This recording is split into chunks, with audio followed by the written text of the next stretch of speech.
Good afternoon everyone. मैं सबिहा काजी हूँ, आज आपकी ट्रेनर।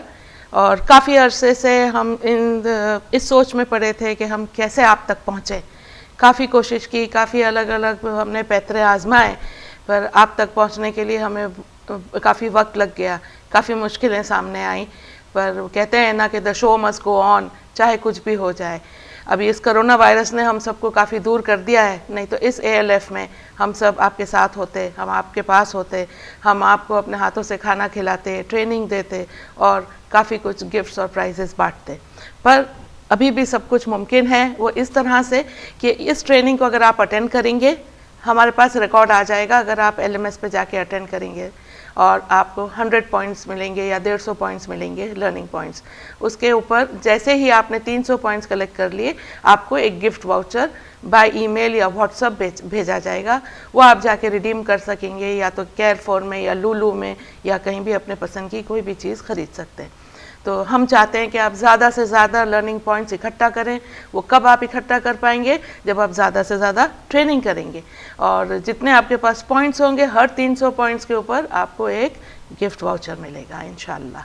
तो हमारी कोशिश यही है कि जितना हो सके आप उतना इल्म हासिल करें, और सिर्फ इल्म ही हासिल ना करें, उसके साथ साथ में काफ़ी गिफ्ट्स और प्राइजेस भी जीतें। जिस तरह से हर साल ALF में होता है, या तो वो आपको प्राइजेस दिए जाते थे रैफल ड्रॉ के थ्रू, या तो आपको प्राइजेस दिए जाते थे कॉम्पिटिशन्स के थ्रू, या आप ट्रेनिंग अटेंड करते थे क्लासरूम के अंदर तब दिए जाते थे। इसीलिए हम इस साल भी हर तरह से हम कोशिश कर रहे हैं कि ये मुमकिन हो। एक तो हम आप तक ट्रेनिंग पहुँचाएँ, क्योंकि ट्रेनिंग ऐसी चीज़ है, इल्म ऐसी चीज़ है कि आप रोक नहीं सकते। और ये कोरोना है या कुछ भी है, हमें अब इसके साथ जीने की आदत डालनी होगी। और इसमें काफ़ी वक्त लगेगा जब हम एक दूसरे के साथ मिल के बैठ के डिस्कस करके कोई ट्रेनिंग कर सकते हैं। तो इन द मीन टाइम हमने यही सोचा है कि इस वीडियो के थ्रू और अपनी वीडियोस बना के हम आपके पास पहुंचेंगे इंशाल्लाह। तो आज का मौजू जो हम लेके आए हैं वो है टू बी हैप्पी। हैप्पी का मतलब आप कैसे खुश रहें, हर हाल में खुश रहें। बहुत मुश्किल वक्त है, पिछला साल भी बहुत मुश्किल गुजरा है, मानती हूँ मैं। हम सब समझते हैं, हम सब जानते हैं। और आप सब लोग जो अपनी फैमिली से दूर रहते हैं, आपके लिए तो बहुत ज़्यादा चैलेंजिंग होता है, क्योंकि आपने सिर्फ अपनी फ़िक्र नहीं करनी है, अपना ख्याल नहीं रखना है, आपने अपनी बच्चों की भी फ़िक्र होती है जो आपसे दूर हैं, आपके पास नहीं है। आपकी फैमिली जो आपके बूढ़े माँ बाप हैं, हर किसी की फ़िक्र रहती है। और ये वबा ऐसी फैली है कि ऐसा नहीं है कि ये किसी एक मुल्क के लिए है, ये पूरी दुनिया में फैली हुई है। ना ये गरीब देखती है, ना अमीर देखती है, ना किसी मैनेजर को देखती है, ना किसी फ्रंट लाइनर को देखती है। ये तो बस एक तरह की वबा है जो हर किसी को पकड़ती है। तो इन हालातों में जो चैलेंजिंग टाइम्स हो गए हैं, हर किसी के लिए मुश्किल वक्त आ गया है, इसमें कैसे खुश रहना, इसी चीज़ को हम आज एक्सप्लोर करेंगे। ठीक है, तो आगे चलते हुए हम ये देखेंगे कि अगर हमें खुश रहना है तो सबसे पहले हमें ये सोचना होगा, चाहे कोई भी सिचुएशन हो, ज़रूरी नहीं है कि आप ये सोचेंगे कि एक वक्त आएगा तब मैं खुश रहूँगा, या मेरा ये काम हो जाएगा फिर मैं खुश रहूँगा।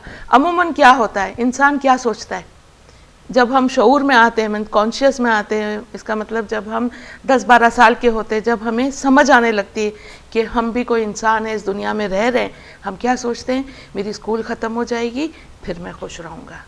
जब इंसान की स्कूल ख़त्म हो जाती है, फिर वो सोचता है मेरी कॉलेज की पढ़ाई ख़त्म हो जाएगी फिर मैं खुश रहूँगा।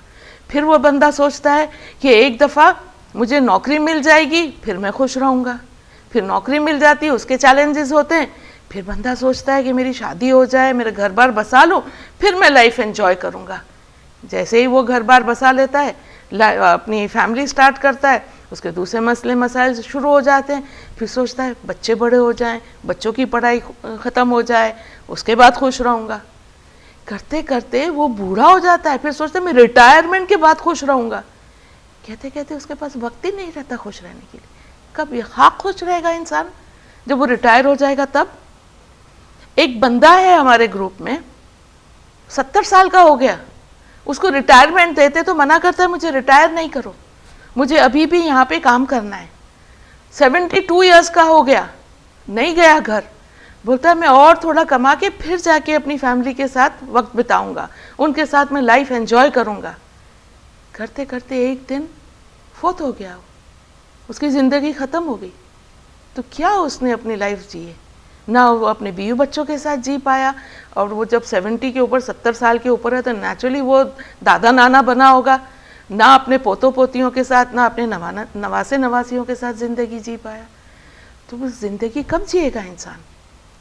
इंसान को अपनी खुशी हर हाल में हर वक्त तलाश करनी है, उसे हर हाल में खुश रहना सीखना है। उसे किसी वक्त के लिए इंतज़ार नहीं करना है कि एक वक्त ऐसा आएगा जब मैं खुश रहूँगा। आपने कोई ऐसा कंडीशन नहीं लगानी है खुश रहने के लिए। अगर खुश रहना है तो हर वक्त हर हाल में खुश रहना सीखो। तो आज हम उसी मौजू पे बात करेंगे कि चाहे कुछ भी हो जाए ज़िंदगी में, हम कैसे खुशहाल रह सकते हैं।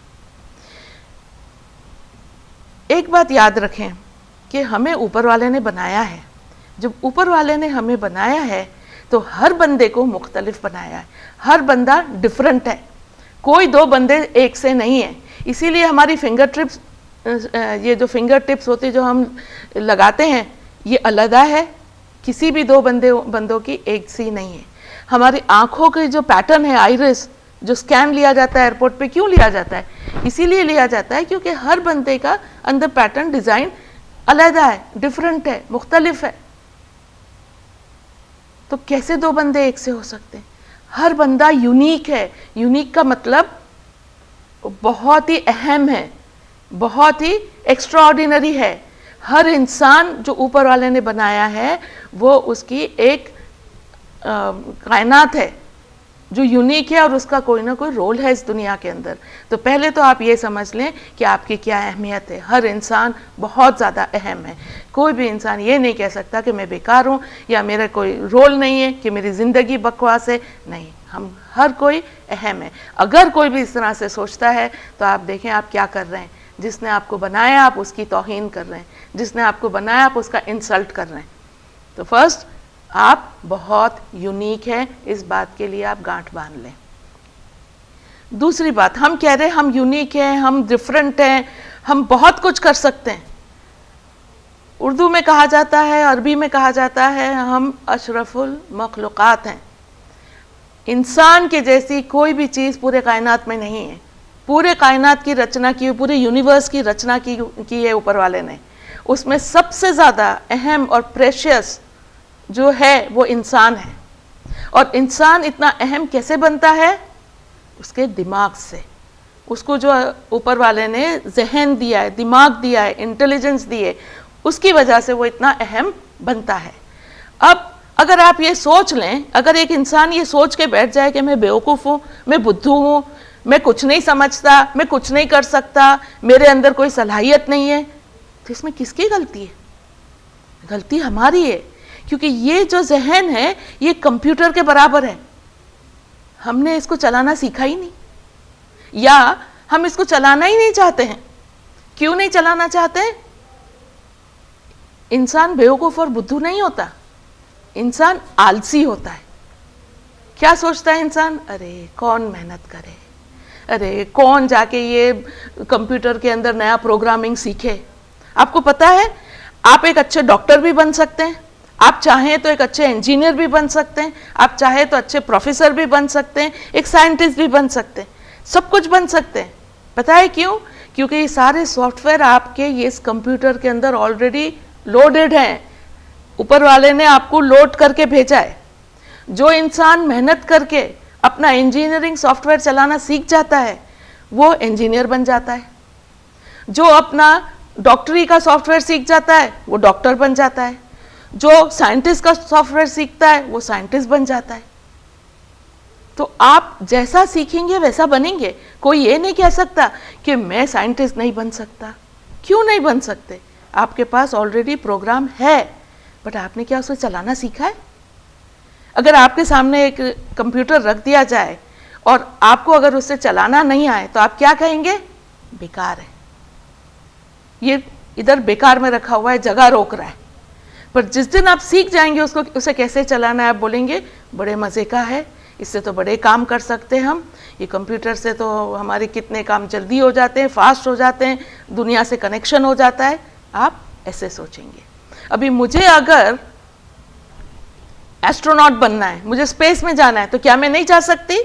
जा सकती हूँ। पर क्या मुझे बनना है? सवाल है कि मैं ये चाहती हूँ या नहीं। अगर मैं चाहूँ तो मैं इस सॉफ्टवेयर को सीख कर स्पेस में भी जा सकती हूँ, एक एस्ट्रोनॉट भी बन सकती हूँ। तो इंसान की जो लिमिट्स हैं वो इंसान खुद सेट करता है, कभी भी किसी को ब्लेम नहीं कर सकता।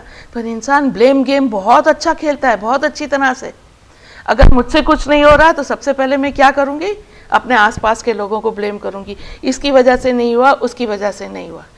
इस हद तक इंसान चला जाता है कि वो ऊपर वाले को भी नहीं छोड़ता। क्या करूँ, उसने मेरी किस्मत में ही नहीं लिखा है, इसीलिए तो मैं डॉक्टर नहीं बन पाई। पर ऐसा नहीं है, पूरा आपको दे दिया गया है, आपके कंप्यूटर के अंदर सारे सॉफ्टवेयर अपलोड किए गए हैं। अब आपके हाथ में है कि आप इसे कैसे सीखते हैं। जैसा मैंने आपसे पहले कहा कि इंसान बुद्धू और बेवकूफ़ नहीं है, इंसान आलसी है। अपने आलसीपन की वजह से वो अपनी कितनी इंटेलिजेंस जो है उसको ज़ाया कर देता है। इसीलिए कभी भी अपने आप को अंडर एस्टिमेट ना करें। सबसे ज़्यादा इंसान दुखी किस बात से होता है कि काश मैं ये कर पाता, काश मैं वो कर पाता। आप सब कुछ कर सकते हैं, काश का लफ्ज़ निकाल के फेंक दें। सब डिपेंड करता है आप क्या चाहते हैं। अगर आप चाहें तो आप सब कुछ कर सकते हैं, आप आसमानों की बुलंदियों को छू सकते हैं। अभी आप देखें, इंसान का जो जहन है इसको समझने की बहुत ज़रूरत है। इसके 3 पार्ट होते हैं। एक जो आपको लाशऊर, जो शऊर में नज़र आता है, उसे शऊर बोलते हैं, कॉन्शियस बोलते हैं। एक होता है सब कॉन्शियस माइंड, जिसको हम बोलते हैं लाशऊर, और एक होता है अनकॉन्शियस माइंड, जो होता है बेहोशी का आलम। आपका जो कॉन्शियस माइंड है, जो शऊर है, वो बहुत छोटा सा होता है, पर आपका जो सब कॉन्शियस माइंड है, लाशऊर है, वो बहुत बड़ा होता है। वहाँ पर सब कुछ आपका रिकॉर्डेड है, वो आपकी हार्ड डिस्क है। आप जो बात कर रहे हैं ना, वो भी वहाँ पर रिकॉर्ड हो जाता है ज़िंदगी भर के लिए। सिर्फ बात कर रहे वो नहीं, जो आप सोचते हैं। अगर आपके मन में कोई ध्यान आता है, ख्याल आता है, जो भी आप कुछ सोचते हैं वो भी अंदर रिकॉर्ड होता है। आप एक बात थोड़ा ऑब्जर्व करें, हम सबसे ज़्यादा बातें किसके साथ करते हैं? हम सबसे ज़्यादा बातें अपने आप से करते हैं। तो जो भी बातें आप अपने आप से करते, अपने मन से करते, सारी चीज़ें आपके सबकॉन्शियस माइंड में रिकॉर्ड हो जाती हैं, वहाँ से कहीं भी नहीं जाती, उसी में रहती, वो आपकी हार्ड डिस्क है। अब इस हार्ड डिस्क के अंदर आपने क्या भरना है, क्या सेव करना है, ये आपके पास कंट्रोल है। जो भी आपके हार्ड डिस्क में जाता है वो मेमोरी बन जाती है। मेमोरी का मतलब वहाँ पर वो हमेशा के लिए रह जाती है, सेव हो जाता है। टोटली डिपेंड करता है आप इसके अंदर क्या जाने देते हैं। वो इंसान के हाथ में है कि मैं इस हार्ड डिस्क के अंदर क्या सेव होने दूं और क्या सेव नहीं होने दूं। तो क्वेश्चन ये उठता है, सवाल ये उठता है, क्या आपने फिल्टर लगाया हुआ है या नहीं? क्योंकि पूरे दिन में, एक दिन ही आप अपना ले लें, सारे दिन में कितनी इन्फॉर्मेशन आपकी तरफ फेंकी जाती है, कितनी इन्फॉर्मेशन हम तक आती है। हम घर से चलते हैं, हम साइन बोर्ड्स पढ़ते हैं, बिल बोर्ड्स पढ़ते हैं, एडवर्टाइजमेंट्स पढ़ते हैं, फ़ोन खोलते हैं, फ़ोन के अंदर व्हाट्सअप मैसेजेस में बहुत कुछ आता है।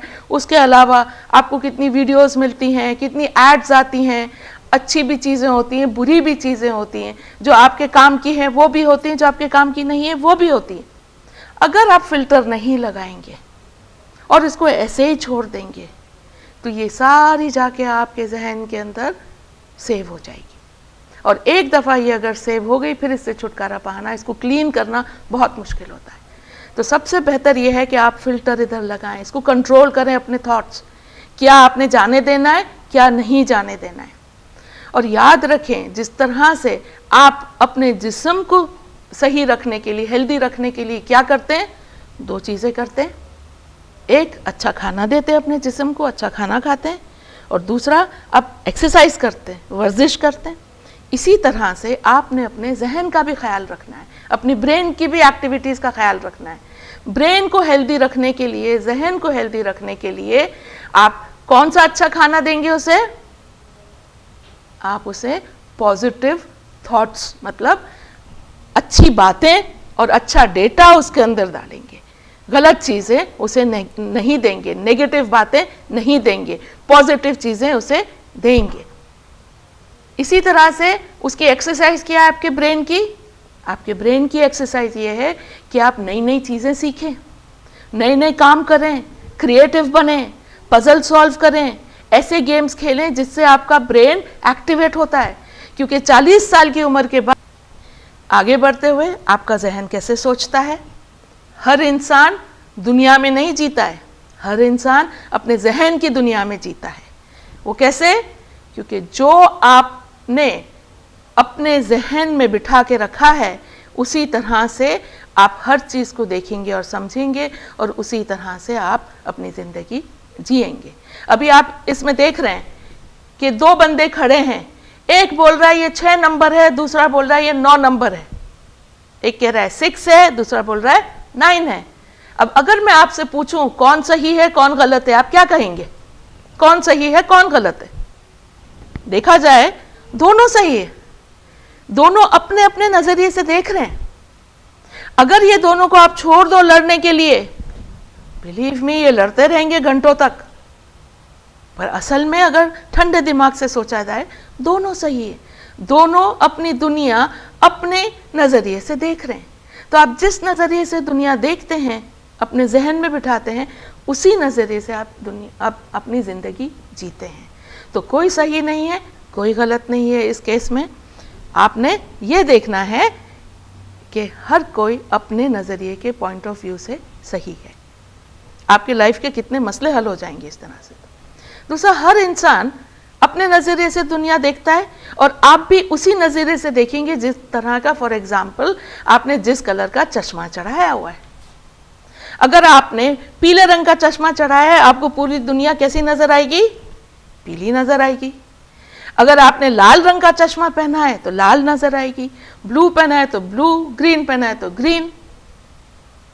तो हर इंसान अपने नजरिए से जो अपना परसेप्शन बनाता है उस नजरिए से दुनिया को देखता है। जैसे अंग्रेजी में कहते हैं कि आप असल में ये दुनिया में नहीं जीते हैं, बाहर की दुनिया में आप जीते हैं तो अपने जहन की दुनिया में जीते हैं। जिस तरह से आपने अपना जहन बनाया हुआ है उसी तरह से आपको हर चीज़ नज़र आएगी। इसीलिए कहते हैं ना, जिसको पी लिया होता है उसको सारी चीज़ें पीली नज़र आती हैं, एक कहावत है ना ये। तो इसी तरह से होता है। अभी अगर इंसान ने अपना जहन नेगेटिव का बनाया हुआ है कि हर चीज़ गलत है, ज़िंदगी बेकार है, क्या फ़ायदा ऐसे जी के, मुझे इतने साल हो गए इधर काम करते हुए, मैं इधर पढ़ा हूँ, मेरे बीवी बच्चे उधर पढ़े हैं, माँ बाप उधर हैं, मैं इधर हूँ, ये क्या ज़िंदगी है। अगर आप, जो इंसान ऐसे ही सोचता रहेगा उसके अंदर नेगेटिविटी बढ़ती जाएगी। एक तरफ दूसरा इंसान है, वो ये कहेगा अरे शुक्र है ऊपर वाले का, कम से कम मुझे अच्छा कमाने की अपॉर्चुनिटी तो मिली, एक तौफीक तो मिली, मैं यहाँ से अच्छा कमा के भेजूंगा तो मेरे बीवी बच्चे अच्छी ज़िंदगी जिएंगे, मेरे बच्चे अच्छी स्कूलों में पढ़ेंगे। मैं अगर उधर बैठ जाऊँगा तो हो सकता है मैं उन लोगों के लिए भी ज़िंदगी मुश्किल बना दूँ, रात दिन उनके सर पे खड़ा हो जाऊँ। उससे अच्छा है कि उनको थोड़ा फ्रीडम मिले, मैं यहाँ से कमा के भेजूँगा तो उनकी क्वालिटी ऑफ लाइफ अच्छी होगी, पढ़ लिख निकलेंगे, फ़ायदा होगा उन्हें। और कम से कम यहाँ पर मैं गल्फ़ में आया हूँ, तनख्वाह अच्छी मिलती है, घर पे इतनी अगर चला जाऊंगा तो इतनी अच्छी तनख्वाह नहीं मिलेगी। तो आपके ऊपर है कि आप कैसे पॉजिटिव सोचते हैं। मुझे यहाँ कितनी नेशनैलिटीज़ के साथ मिलने को मिलता है, मुलाकात होती है, मुझे नए नए काम सीखने को मिलते हैं, मैंने नई दुनिया देखी है इधर गल्फ़ में आने के बाद। अगर आप पॉजिटिव सोचेंगे तो आपको हर चीज़ पॉजिटिव नज़र आएगी। अभी आप ये 2 ग्लास देख रहे हैं, जो बंदा, ये एक टेस्ट है, आप खुद अपने आप कर सकते हैं, जो बंदा नेगेटिव सोचता है, जो बंदा नेगेटिव सोचता है, वो अगर आधा ग्लास भरा हुआ है पानी से, शरबत से, ओके, और किसी चीज़ से नहीं, हाँ, तो वो क्या देखेगा? वो हमेशा जो खाली है, आधा ग्लास जो खाली है, वो उसी को देखेगा, उसे खाली नजर आएगा। बोले हाय, मुझे तो आधा ही ग्लास मिला शरबत, आधा तो खाली है। जबकि जो इंसान पॉजिटिव सोचता है वो क्या देखेगा? वो भरा हुआ देखेगा, मुझे प्यास बड़ी लगी थी, शुक्र है मुझे आधा ग्लास तो पानी मिला या शरबत मिला। वो ऐसे सोचेगा, वो जो भरा हुआ हिस्सा है वो देखेगा और उसमें खुश होगा, जो खाली हिस्सा है वो उसे नजर नहीं आएगा। तो आप इस पिक्चर को रखकर अपने आप से पूछें, आपको क्या नजर आ रहा है? आधा ग्लास भरा हुआ है या आधा ग्लास खाली है? जो ये कहेंगे कि आधा ग्लास भरा हुआ है, वो पॉजिटिव थिंकर्स हैं, वो अच्छा सोचते हैं, पॉजिटिव सोचते हैं। और जो ये देख के कहेंगे कि अरे ये तो आधा खाली है, वो नेगेटिव थिंकर्स है, वो लाइफ में नेगेटिविटीज देखते हैं, वो क्या नहीं है वो हमेशा देखते हैं। उनमें इसलिए बोलते हैं कि शुक्र करें, जो भी आपको मिला है उसमें शुक्र करें। ये भी अगर नहीं होता तो क्या होता, ये भी पॉसिबिलिटी थी कि जो कुछ हमारे पास आज है ये भी नहीं हो सकता था। तो जो भी कुछ हमारे पास है उसे लेकर हमें सब्र और शुक्र करना चाहिए। आगे बढ़ते हुए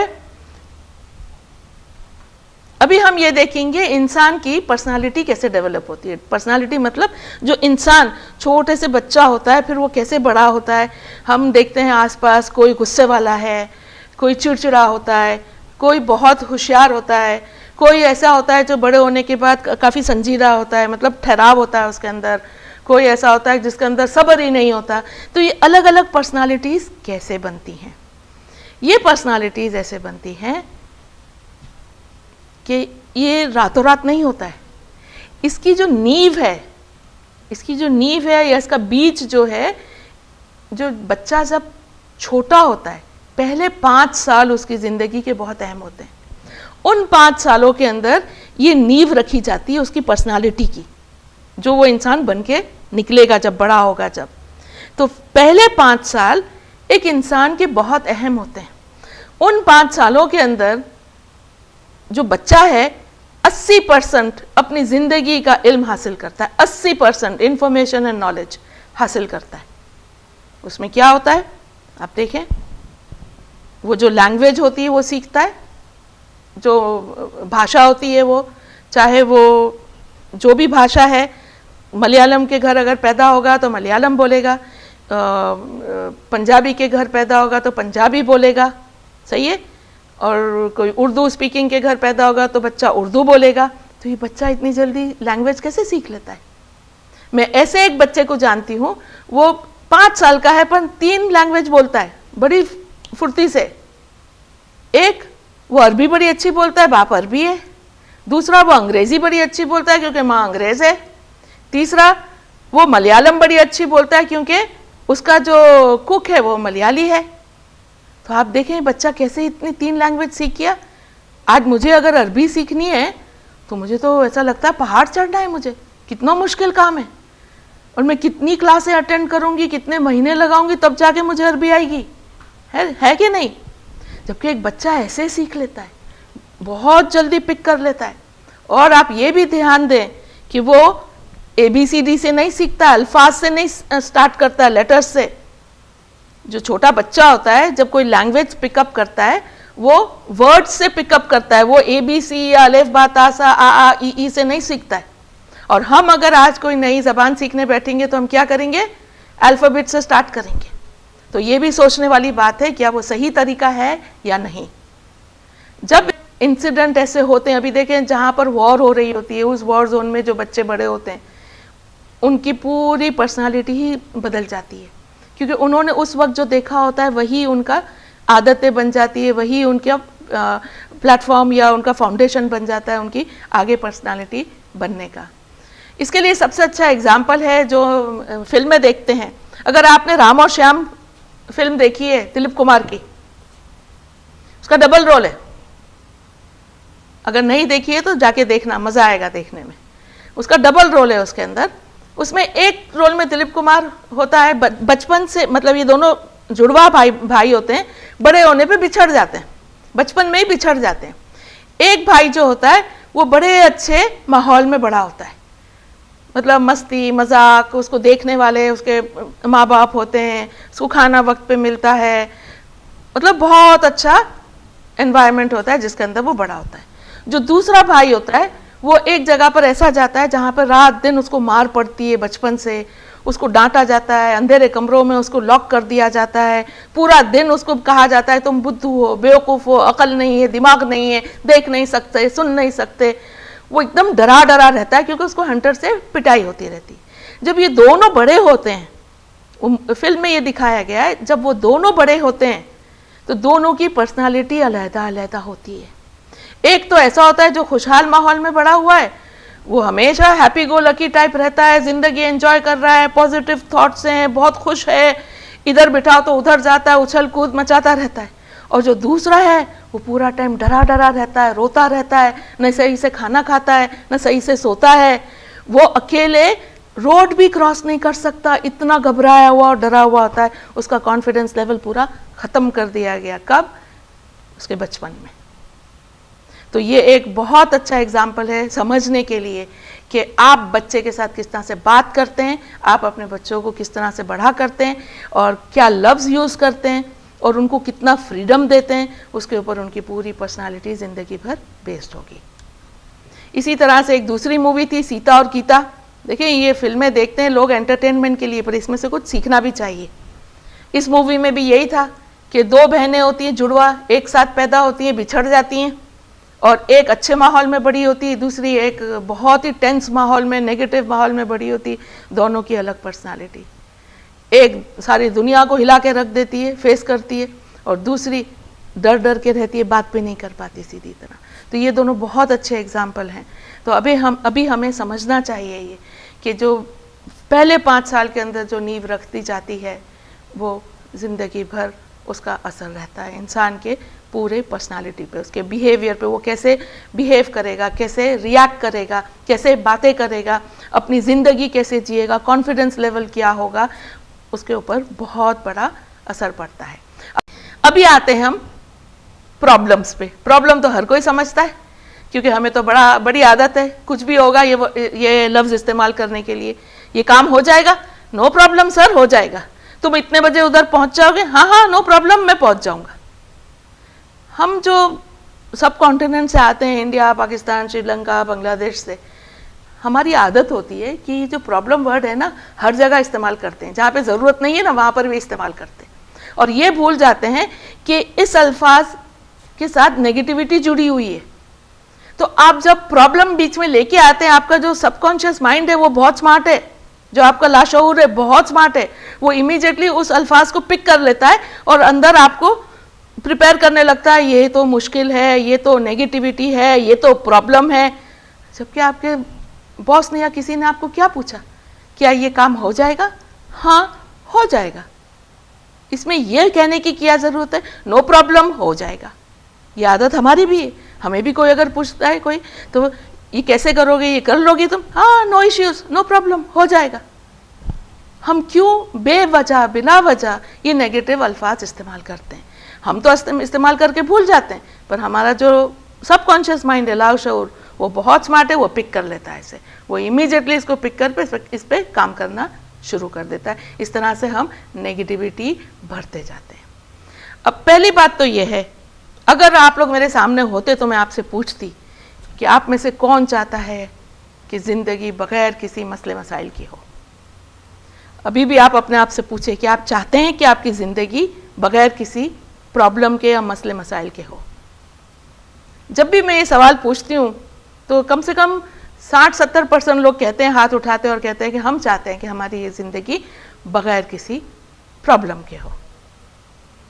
पर आपको एक चीज़ पता है कि इंसान की जो ज़िंदगी है प्रॉब्लम से ही तो बनी है, बगैर मसलों की ज़िंदगी नहीं है। जब इंसान पैदा होता है तो ऊपर वाला उसके साथ एक सेट ऑफ प्रॉब्लम्स भी दे देता है। ये इमेजिन करें जैसा टूल बॉक्स होता है ना, लेके जाते हैं काम पे, इस तरह से एक बॉक्स होता है जिसके अंदर हर तरह के प्रॉब्लम्स हैं आपके लिए, और वो आपके साथ ही रहेगा ज़िंदगी भर तक। और जैसे जैसे आप ज़िंदगी के मरहलों से गुजरते जाएंगे, ऐसे ऐसे एक एक प्रॉब्लम उसमें से निकलकर आपके सामने आता जाएगा। और जिस दिन उस बॉक्स के अंदर से प्रॉब्लम्स ख़त्म हो गए, उस दिन जीवन ख़त्म है, ज़िंदगी ख़त्म है। तो पहली बात तो ये कि ये रॉन्ग एक्सपेक्टेशन यानी गलत उम्मीद ना रखें, गलत उम्मीद ना बांधें। ये उम्मीद ना रखें कि मेरी ज़िंदगी प्रॉब्लम फ्री होगी या मैं तभी खुश रहूँगा अपनी ज़िंदगी में जब कोई मसले मसाइल नहीं होंगे। ये हो ही नहीं सकता है।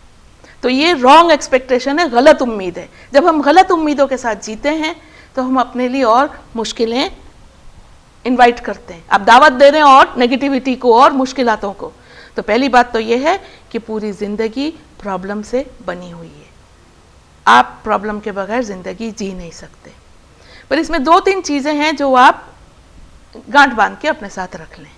एक तो ये प्रॉब्लम के बगैर ज़िंदगी नहीं है।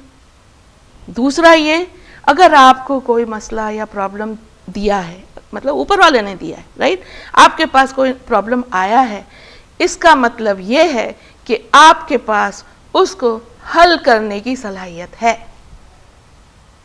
आपको अगर कोई ताला दिया है तो उसकी चाबी, इसका मतलब आपके पास है।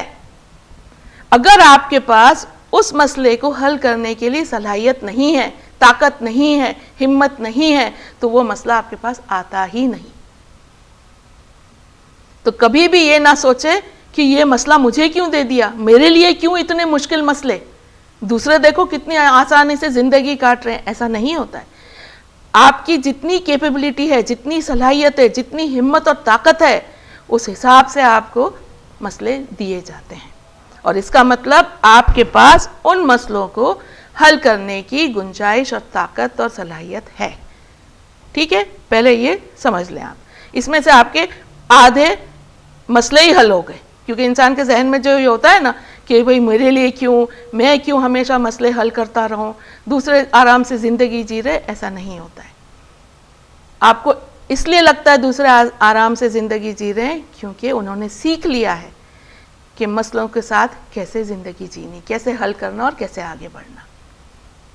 और ये याद रखें कि जब तक आप उस मसले को हल नहीं करेंगे, आप आगे नहीं बढ़ सकते।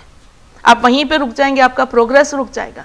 अगर आपको आगे बढ़ना है तो आपने उस मसले को हल ही करना है, तभी आप आगे बढ़ सकते हैं। चौथी बात, हर मसले का एक हल नहीं होता। किसी भी मसले के मल्टीपल सॉल्यूशंस होते हैं, कई अनगिनत हल होते हैं। कुछ काम करते हैं, कुछ काम नहीं करते हैं, तो आपने वो अनगिनत हल या मल्टीपल सॉल्यूशंस ढूंढने हैं।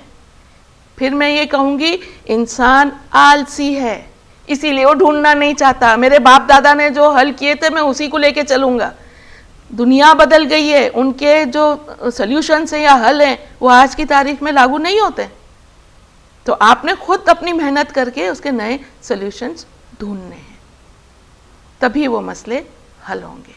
और एक मसला आपने हल किया, दूसरे के लिए तैयार हो जाएं। ये नहीं सोचे हाँ मेरे सारे मसले हल हो गए, अब मैं जिंदगी जीऊंगा, अब मैं खुश रहूंगा। ऐसा नहीं होता है। दूसरा कॉर्नर पे खड़ा है, उधर नुक्कड़ पे, आएगा, जरूर आएगा। तो जैसे ही आप एक मसला हल करते हैं, ऐसे ही आप रेडी हो जाएं कि दूसरा मसला कोने पे खड़ा है, वो आएगा। इसी तरह से इंसान की जिंदगी आगे चलती है। आप देखें, ये जिंदगी क्या है, एक हर्डल रेस है। आपने एक एक हर्डल क्रॉस करते जाना है। जब तक आप एक हर्डल क्रॉस नहीं करेंगे, आप आगे नहीं बढ़ सकते। आपकी प्रोग्रेस रुक जाएगी, आप वहीं खड़े रहेंगे। और वो कोई नहीं सॉल्व कर सकता, कोई क्रॉस नहीं कर सकता आपके सिवाय, आपके बदले का कोई नहीं कर सकता। आप ही ने करना है, तभी आप आगे बढ़ेंगे। और जैसे ही थोड़ा आगे बढ़ेंगे, रेडी हो जाएं, दूसरा हर्डल या दूसरा बैरियर तैयार होगा। अगर ये कॉन्सेप्ट आपके जहन में क्लियर हो गए तो आप जिंदगी जी सकते हो। नहीं तो इंसान रोता ही रहेगा, हाय मैं क्यों, हाय मैं क्यों, ये अभी मेरा एक मसला हल हुआ, दूसरा फिर आ गया, हाय मैं कैसे जिंदगी जीऊं, हाय मैं क्या करूं। इसमें से बाहर नहीं आएंगे और वो मसले वहीं के वहीं रहेंगे। एक बात और याद रखें, मसले आपके लिए बने, आप मसले के लिए नहीं बने हो।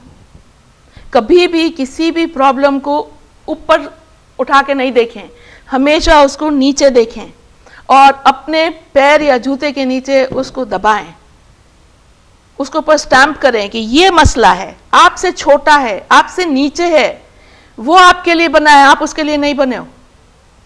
किसी भी मसले को अपने पे हावी ना होने दें। आपसे बढ़कर मसला नहीं है। अगर आप इन चीज़ों को लेके चलेंगे तो आप जिंदगी में मसलों के साथ जीना सीख जाएंगे। Life is a hurdle race, ये याद रखें। और बच्चों को भी अभी से बताएं, उनको गलत फहमी में, खुश फहमी में ज़िंदगी जीने की आदत ना डालें। ये ज़िंदगी की हकीकत है। एक बार आप ज़िंदगी की हकीकत अगर समझ जाएंगे तो आप ज़िंदगी जी पाएंगे। अगर आप गलत उम्मीदों के साथ या खुश फहमी में रहना चाहेंगे तो आप कोई लाला लैंड में जाके नहीं रह सकते, आपको इसी दुनिया में रहना है। ठीक है, अब आते हैं हम नाकामयाबी पे। कितने लोग ऐसे होते हैं जो नाकामयाबी से डरते हैं, उन्हें ये होता है कि हाय मैं कहीं नाकामयाब ना हो जाऊं। उन्हें ये डर रहता है कि हाय क्या होगा अगर मैं फेल हो गया तो, क्या होगा, दुनिया हंसेगी तो, मैं किस किस को जवाब दूंगा, लोग पूछेंगे तो मैं क्या बोलूँगा। कम ऑन, नाकामयाबी कामयाबी का एक हिस्सा है। कोई भी इंसान मुझे बता दो इस दुनिया में जो कामयाब हुआ है बगैर नाकामयाब हुए, हो ही नहीं सकता। क्योंकि आप जितनी बार नाकामयाब होंगे उतने आपके स्टेपिंग स्टोन्स बनेंगे सक्सेस की तरफ, कामयाबी की तरफ जाने के लिए। इंसान को नाकामयाब होना पड़ता है कामयाबी तक पहुंचने के लिए, नहीं तो आज हम इधर खड़े नहीं होते। कितनी मुश्किलें आती हैं जिसको आप सॉल्व करके आगे बढ़ते हो, कितने फेलियर्स आते हैं जब आप उसके ऊपर पैर रख के आगे बढ़ते हो। नाकामयाबी या तो आपको कामयाब बनाएगी या तो उससे आपको कुछ सीखने को मिलेगा। मैं आपको इधर एक किस्सा बताती हूँ। मैं एक ऐसे शख्स को जानती हूँ जो इधर 30 साल से है यूएई के अंदर, फिर उसके पास लाइसेंस नहीं है। उसको मैंने पूछा, मैंने क्या आपने लाइसेंस नहीं लिया अभी तक? नहीं मैंने लाइसेंस नहीं लिया। मैंने कहा क्यों? तो बोले इसलिए क्योंकि आज तक मैं ज़िंदगी में फेल नहीं हुआ, मैं नहीं चाहता कि कोई मुझे फेल करे। अगर मैं लाइसेंस के लिए अप्लाई करूंगा उसने अगर मुझे फेल कर दिया तो इससे अच्छा लेना ही नहीं। तो आप मुझे ये बताएं कि कौन सा इंसान सही है? जो आपके सामने खड़ी है, जो 6 बार फेल होके जिसने लाइसेंस लिया, वो सही है या वो बंदा सही है जिसने ट्राई नहीं किया फेलियर के डर से कि मैं नाकामयाब हो जाऊंगा तो मुझे ट्राई नहीं करना। कम से कम मैं 6 बार फेल होके लाइसेंस तो लेके आई हूँ, तो कौन बेहतर है? तो इसीलिए फेलियर से डरना नहीं चाहिए।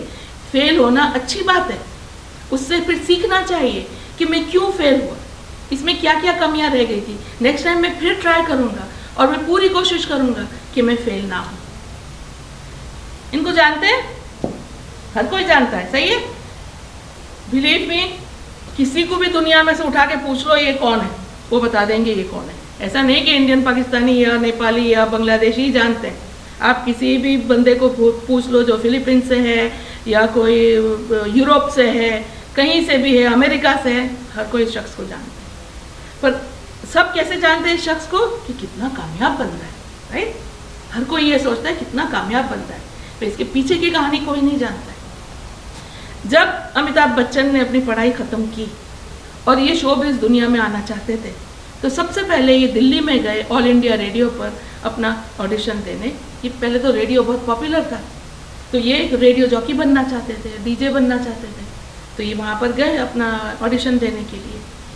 इन्हें फेल कर दिया गया। इनसे कहा गया कि हम आपको नहीं ले सकते इस काम के लिए क्योंकि आपकी आवाज़ बहुत भारी है।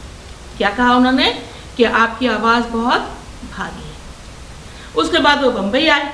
बम्बई आके उन्होंने बोला कि चलो मैं फिल्मों में ट्राई करता हूँ।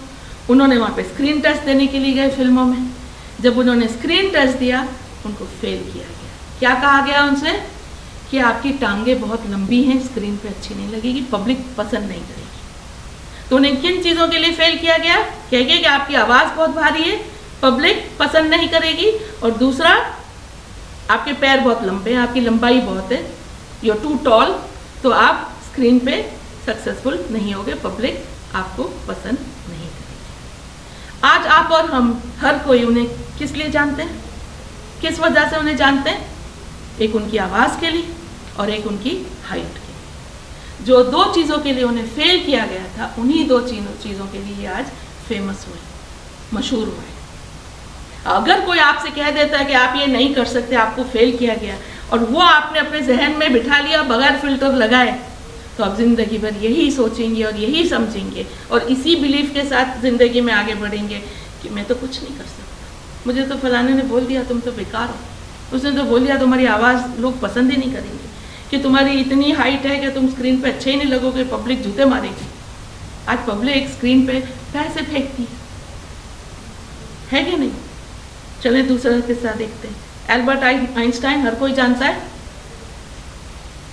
वो ये कहता है कि अगर किसी ने मिस्टेक नहीं की इसका मतलब उसने कुछ ट्राई किया ही नहीं है नया, उसने कोशिश ही नहीं की। ये वो बंदा है जिसने पूरी दुनिया का साइंस चेंज कर दिया, फिजिक्स चेंज कर दिया, पूरी दुनिया की मेंटालिटी चेंज कर दी।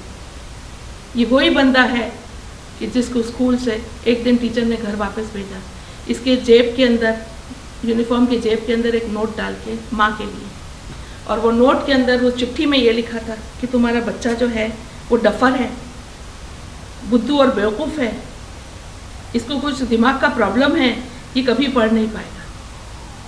पर उसकी माँ उन बातों को लेके नहीं बैठी कि स्कूल की टीचर ने ऐसा बोला है, मेरा बच्चा बिल्कुल बुद्धू और बेवकूफ़ है।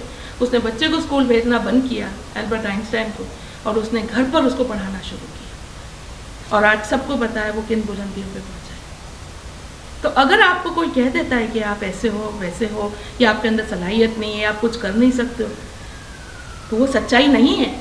सच्चाई वो है जो आपके अंदर है। आपको पता है आप कैसे हो, आपने अपने आप को तलाश करना है आप कैसे हो, आपने अपने आप को ढूंढना है आप कैसे हो, आपने अपना ओपिनियन खुद बनाना है, 10 आदमियों को सोच के नहीं। आपका एल्बर्ट आइंस्टाइन की भी कहानी ये है कि जब सब ने कह दिया कि ये बच्चा बेकार है, पागल है, बेवकूफ़ है, कुछ नहीं कर पाएगा, पढ़ भी नहीं पाएगा, आज उसने पूरी दुनिया को हिला के रख दिया। अगर उसकी माँ बिलीव कर लेती जो उसके टीचर ने कहा था, तो क्या होगा? लोग पत्थर मार रहे होते उसको गलियों में, तो कपड़े फाड़ के घूम रहा होता गलियों में।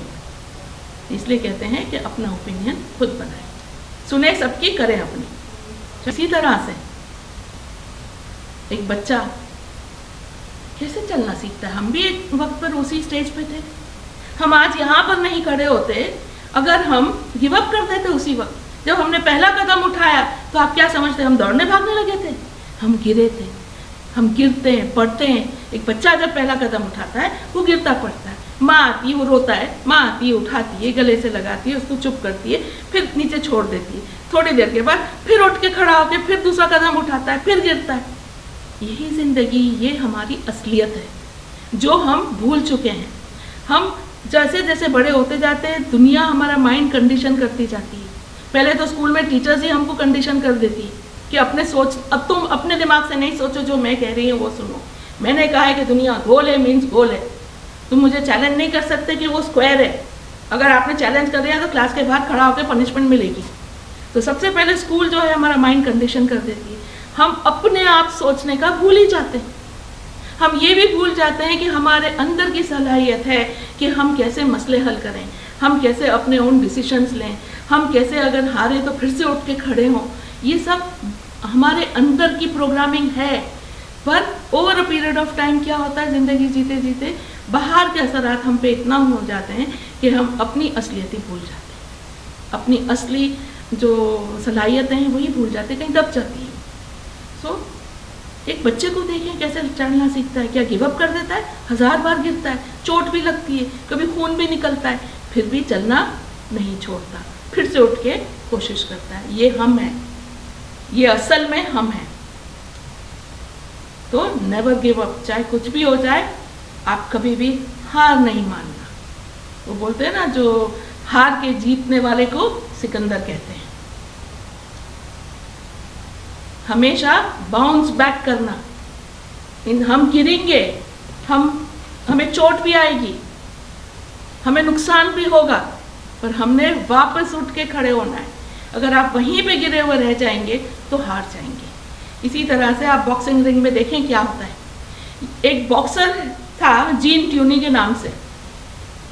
मैंने उसकी ऑटोबायोग्राफी पढ़ी थी बहुत सालों पहले। मुझे पूरी किताब में से कुछ याद नहीं रहा, सिर्फ एक बात याद रही, वो बहुत पावरफुल थी। उसने ये कहा था कि मैं कितनी बार नीचे गिरता हूँ और मेरा जो पीठ है नीचे लगती है वो मायने नहीं रखता है, पर मैं कितनी जल्दी उठ के वापस खड़ा होता हूँ वो मेरी हार और जीत के लिए मायने रखता है। अंग्रेजी में ये कहा था, मैं आपको अंग्रेजी में बोल के बताती हूँ। It doesn't matter how many times my back touches the canvas, but it does matters that how soon I bounce back. क्योंकि जितनी देर वो नीचे पड़ा रहेगा, वक्त निकल जाएगा तो वो हार जाएगा, उसका ओपोनेंट जीत जाएगा। जिंदगी भी यही है। हम मार खाएंगे, हम गिरेंगे, हम पड़ेंगे, हमें चोट भी आएगी, पर हमने वहाँ पर नीचे बहुत देर नहीं रहना है। जितनी देर आप नीचे रहेंगे गिरे हुए पड़े हुए, उतना नुकसान होगा। How soon you can bounce back, कितनी जल्दी आप उठ के वापस खड़े होते हैं, ये सबसे ज़्यादा मायने रखता है। तो एक बॉक्सिंग रिंग याद रखें। दूसरा हम सीख सकते हैं अपनी जो जिंदगी है कैसे जीनी है। आपने नहर बहती हुई देखी है, नदी बहती हुई देखी है? उसका लक्ष्य क्या है, उसका ऑब्जेक्टिव क्या है? एक नदी का, एक नहर का जो बहती है, पहाड़ों से निकलती है, नीचे ज़मीन पर आती है, उसका लक्ष्य क्या है, उसका ऑब्जेक्टिव क्या है? उसको जाके समंदर से मिलना है, चाहे कुछ भी हो जाए। उसका लक्ष्य है उसको जाके समुंदर से मिलना है, बाय हुक और बाय क्रुक, चाहे कुछ भी हो जाए। क्या वो आसानी से उसको फ्लो मिलता है पूरा जाने के लिए? नहीं। उसके रास्ते में पेड़ भी आते हैं, उसके रास्ते में कंकड़ भी होते हैं, उसके रास्ते में बड़े बड़े पत्थर भी होते हैं, उसके रास्ते में पहाड़ भी होते हैं, पर वो अपना बहाव रोकती नहीं है।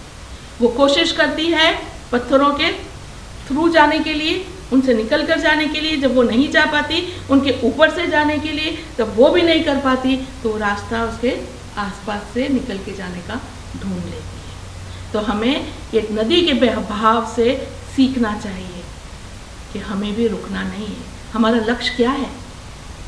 हमें एक खुशहाल ज़िंदगी जीनी है और एक खुशहाल ज़िंदगी अपने घर वालों को देनी है। जब आप ही खुश नहीं रहेंगे तो अपने घर वालों को कैसे खुश रख सकते हैं? अगर आपका ये, तो हर इंसान का ये लक्ष्य होना चाहिए, ऑब्जेक्टिव होना चाहिए। चाहे कुछ भी आ जाए बीच में, आप खुश होना नहीं छोड़ेंगे, आप अपनी ज़िंदगी जीना नहीं छोड़ेंगे, आप ज़िंदगी एंजॉय करना नहीं सोचेंगे। एक ही बार मिलती है ज़िंदगी, उसको एंजॉय करें, खुश हों। जो भी मसले आते हैं उसको एज अ चैलेंज लें, एज एन अपॉर्चुनिटी लें और आगे बढ़ें। अगर आप प्रॉब्लम को देख के रुक जाएंगे और उसको देख के रोते रहेंगे तो आप आगे बढ़ ही नहीं सकते। याद रखें, जब तक आप उसको सॉल्व नहीं करते आप आगे बढ़ नहीं सकते। ओके, तो ये तो आप समझ गए होंगे कि एक बहते हुए नदी से, बहती हुई नदी से, एक बहते हुए झरने से हमने क्या सीखना है। बहुत कुछ सीखने को मिलता है। अगर हम अपने आसपास नेचर को देखते हैं, उनसे हम बहुत कुछ सीख सकते हैं। इसके साथ मैं अपना सेशन यहाँ पे ख़त्म करती हूँ और मैं चाहती हूँ कि आप सब इसमें से कुछ भी सीख कर अपनी ज़िंदगी में अमल करें, अपनी लाइफ में इम्प्लीमेंट करें और जितना हो सके उतना ज़िंदगी में खुश रहें। देखिए, ये सिर्फ कहना आसान नहीं है, जितनी सब पे बीतती है हम पे भी बीतती है और हम भी इसी तरह से खुश रहना सीखते हैं। अल्लाह हाफ़िज़।